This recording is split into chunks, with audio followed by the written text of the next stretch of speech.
नमस्कार, आप देख रहे हैं किसान इंडिया की स्पेशल सीरीज मौसम नामा और मैं हूं आपके साथ Parul Yadav. New year eve को लेकर सिर्फ विदेशों में ही नहीं बल्कि भारत में भी लोग काफी एक्साइटेड रहते हैं। लेकिन साल के आखिरी दिन मौसम में जो अचानक बदलाव सामने आया है वो शहरों से लेकर ग्रामीण इलाकों तक हर किसी के लिए बड़ी परेशानी खड़ी कर सकता है। मौसम एक्सपर्ट ने बदलते मौसम को लेकर गंभीर चिंता जताई है और देश के पहाड़ी इलाकों में एक पश्चिमी विक्षोभ के एक्टिव होने की बात कही है, जिसका असर अगले 24 से 48 घंटों में बारिश और बर्फबारी के तौर पर देखने को मिल सकता है। अब देश के किन इलाकों में बारिश और किन इलाकों में बर्फबारी की संभावना है, इसके बारे में हमें विस्तार से जानकारी देंगे मौसम expert doctor SN Pandey ji. अब एक नया WD जो आज रात में या कल जम्मू कश्मीर, हिमाचल प्रदेश और उत्तराखंड की ऊंची पहाड़ियों पर अच्छी खासी बर्फबारी कराना, जिसकी वजह से बर्फबारी होगी। जो पहला दिन है नए साल का, उस दिन पर्यटक वहां बर्फबारी देख सकेंगे। जिन पर्यटकों को बर्फबारी देखना हो वो पहाड़ों पर जा सकते हैं, लेकिन जो हमारे पहाड़ निचले पहाड़ हैं, चाहे मसूरी हो, नैनीताल हो और या शिमला हो, इन सब जगह बारिश की संभावना है। बर्फबारी ऊंची पहाड़ियों पर ही होने की संभावना है, लेकिन अगर सपोर्टिंग सिस्टम बनता है और वेस्टर्न डिस्टरबेंस थोड़ा नीचे अक्षांश पे आता है तो निश्चित रूप से नीचे भी पहाड़ियों पर बर्फबारी दर्ज की जाएगी। और इस बर्फबारी के साथ जो हमारे पंजाब, चंडीगढ़ जो मैदानी इलाके हैं, गंगा जो मैदानी क्षेत्र है, यहाँ पर भी कहीं कहीं हल्की बारिश या बूंदाबांदी की भी संभावना मौसमी मॉडल दिखा रहे हैं। और ये 1 तारीख को हो सकती है नई राष्ट्रीय राजधानी क्षेत्र दिल्ली में भी, क्योंकि राष्ट्रीय राजधानी क्षेत्र दिल्ली में इस समय प्रदूषण AQI बहुत ज्यादा है, जो हमारे स्वास्थ्य पर प्रतिकूल प्रभाव डालता है। स्थितियां बहुत खराब हैं।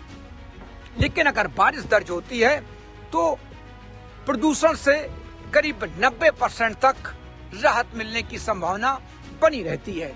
पिछले 2 महीने से ये सर्दियां बिल्कुल शुष्क सर्दियां जा रही हैं, सूखी सर्दियां जा रही हैं।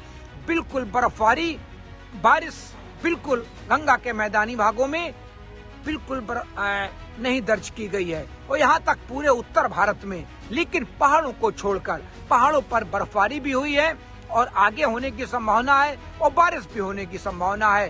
तो अगर एक नया सर्कुलेशन बनता है और उसकी वजह से बंगाल की खाड़ी और अरब सागर से मॉइस्चर फीड उत्तर भारत की तरफ आता है, तो हो सकता है कि कहीं कहीं पश्चिमी उत्तर प्रदेश में, राष्ट्रीय राजधानी क्षेत्र में, पंजाब, चंडीगढ़, हरियाणा और राजस्थान के कुछ क्षेत्रों में हल्की बारिश, लेकिन इसकी इंटेंसिटी बहुत कम रहेगी और पॉकेट्स में होगी। सभी जगह ये बारिश होने की संभावना बिल्कुल मौसमी मॉडल नहीं दिखा रहे हैं। मौसम विशेषज्ञों के मुताबिक लंबे समय से इंतजार किया जा रहा एक मजबूत पश्चिमी विक्षोभ अब उत्तर भारत की ओर बढ़ रहा है, जिसका असर सबसे बड़ा 1 जनवरी 2026 को देखने को मिलेगा। इस वेस्टर्न डिस्टर्बेंस के चलते दिल्ली NCR, हरियाणा, पंजाब, चंडीगढ़, राजस्थान और पश्चिमी उत्तर प्रदेश में हल्की से मध्यम बारिश काफी व्यापक स्तर पर होने की संभावना है।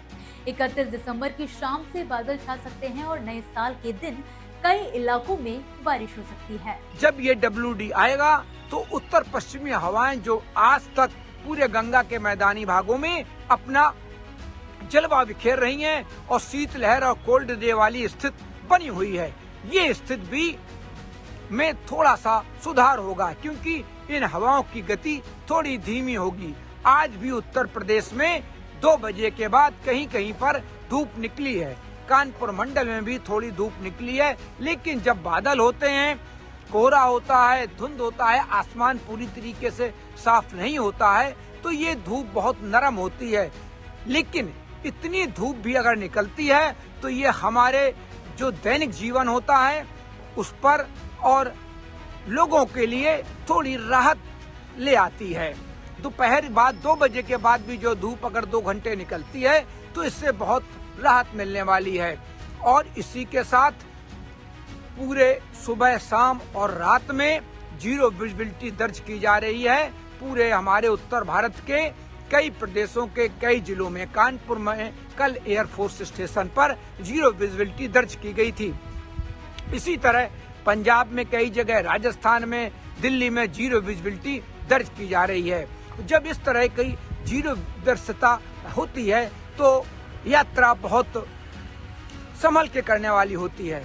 तो मैं इस सम्मानित चैनल के माध्यम से आपको ये सलाह दे सकता हूँ कि यात्रा बहुत सावधानी पूर्वक करें, फॉग लाइट जलाएं, इंडिकेटर जलाएं, रेड स्ट्रिप पीछे लगा के चलें, ओवरटेक ना करें और गति भी धीमी रखें। अगली वाली गाड़ी से डिस्टेंस भी कम रखें, क्योंकि ये स्थितियां, इन स्थितियों में एक्सीडेंट होने के चांसेस रहते हैं और जब एक्सीडेंट होते हैं तो कई गाड़ियां आपस में टकरा जाती हैं, जिससे जनहानि और धनहानि होती है। तो लोग अलर्ट रहें और जो लोग पहाड़ों पर जा रहे हों, जो इस साल की, नए साल की पूर्व संध्या और नए साल में जो बर्फबारी हो रही है ऊंची पहाड़ियों पर, उसका आनंद लेने जा रहे हैं, तो वो तो बहुत संभल कर चलें और बिल्कुल सारे यातायात नियमों का पालन करें। और इसी तरह दक्षिण भारत में अभी तापमान जो है वो औसत के आसपास हैं। कहीं कहीं मध्य प्रदेश में थोड़े से तापमान गिरे हुए हैं और मध्य प्रदेश में लगातार अब की बार एक खास बात है कि तापमान औसत से जो हमारा उत्तरी इलाका है वहां पर कम दर्ज किए जा रहे हैं। तो दक्षिण भारत में अभी अंडमान निकोबार, तमिलनाडु और कहीं कहीं तटों पर हल्की बारिश होने की संभावना है। बाकी सभी जगह शुष्क मौसम रहने की संभावना है। और जो कोहरा धुंध है वो पंजाब से लेके उत्तर प्रदेश, बिहार और पूर्वोत्तर राज्यों तक अभी भी आगे आने वाले दिनों में 24 से 48 घंटे तक छाया रहेगा। किसानों को भी ये सलाह दी जाती है कि इस समय जब लगातार धुंध, कोहरा बना रहता है, बादल बने रहते हैं, नमी भी बनी रहती है, तो कई तरह के रोग लगने की संभावना रहती है।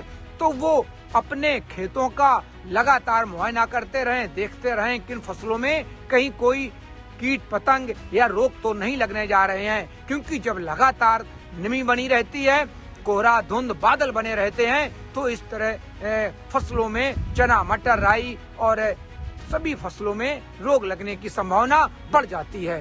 फिलहाल के लिए मौसमनामा के इस वीडियो में बस इतना ही। आप मुझे दीजिए इजाजत और इसी तरह मौसम से जुड़ी ताजा अपडेट्स के लिए देखते रहिए किसान इंडिया। धन्यवाद। मुझे बरसात की झीनी झीनी फुहारें मिले ना मिले, हमें पावस की उमस चाहिए। जी हां, मैं किसान हूं, क्रांति बीज बोना चाहता हूं। मुझसे अभी सावन, भादों, क्वार, कार्तिक या फागुन की बातें मत करो। मैं आषाढ़ की पहली बारिश में भीगकर ठहरी हवा में उमस से आकुल व्याकुल होना चाहता हूं।